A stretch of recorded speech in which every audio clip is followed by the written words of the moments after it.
So we're here at NACS 2012, and I'm joined by Manoj Bhargava over at the 5-Hour booth. Thanks for joining me. My pleasure. So can you first introduce us to the new pink lemonade flavor and just tell us about the cause behind it? Well, we had first started with the Avon breast cancer to do something on the... So we obviously made it pink, that was the colors. And then it started selling really well. So they came to me and said, okay, should we make this permanent? And that, we usually don't have meetings about stuff. It's more like the customer's spoken. So he said, okay, let's go. So all of a sudden it's a hot seller. So is this a product that you consider marketed at women with the breast cancer type? I mean, and look, in the end, the product really goes by flavor. It turned out to be a really good flavor. And that's what's really going to get repeat business.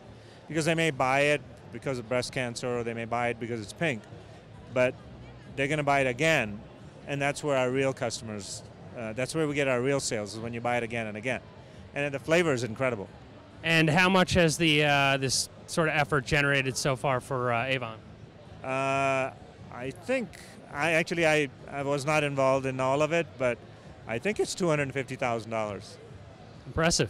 So let's talk a little bit about the energy shot category, if you want to call it a category. You guys have north of 90%. Can you just sort of give us the sense of, you know, where you guys see things? Sure. I don't really consider this a shot. People say it's a shot category. For usually to be a category, there have to be at least two relatively major players. In this shot area, we have about 92, 93%, and the next guy has like 1.5%. So it's really not a category so much as a brand. Now, if you include us in the overall energy area, then yeah, there's some big guys. They're a lot bigger than us.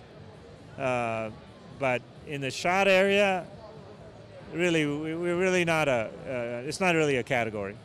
Well, that's a good way to tell people not to compete, I suppose, right? Well, look, we've sort of, to some extent, we've become like WD-40. You don't have 20 different brands competing against WD-40. WD-40 is just WD-40. It's not a category. It's not like we're going to stop people from competing, because I think we already have had in the last few years probably north of 350 competitors come in, all looking for sort of a small slice, and some of them looking for the big, you know, to be the number two. So far we've been lucky. It hasn't worked. Partly I think it's really the product. You try it, you like it, and the other people come in, and the product's just not that good. So, I mean, we charge a lot, so if your product isn't that good, they're not paying it twice, and that's why they sink. Well, at this point, your brand is mature enough as well that, I mean, you guys are obviously the bar for anything else that's a shot, so, you know, figuring out a niche to compete, where do you go? Well, if you're going to make a shot out of something, I think, you know, the people have already done it. They've gone for relaxation shots and other areas where there are some niche areas available, which we're not going after. And that, to go head on at this point is probably not sensible. There are a lot of other areas that make a lot more sense. Because at this point, the retailer is going to say, look, I've been there, done that, I've tried 18 others, they didn't work. Why would you do this? So to me, if another one comes along, you know, have at it, but it's not the smartest of moves. I think the smarter move is to go have something more to it than just what we've got. So try to be different instead of trying to get a little slice of what you guys have, which I guess, like you're saying, at the end of the day, the retailer will sell more 5-hour, I suppose. So. Well, if you look at history, the last few years, it hasn't really worked. And some smart guys have come in, some really big guys have come in. I mean, if you're just going to do the same thing they did, the chances are you'll end up the same place they did.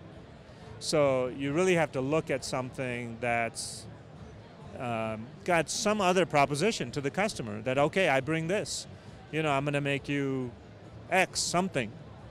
I mean, I don't know what that is, but something has to be there that will make it palatable, make it say, the consumer say, oh, well, I haven't, you know, I need this.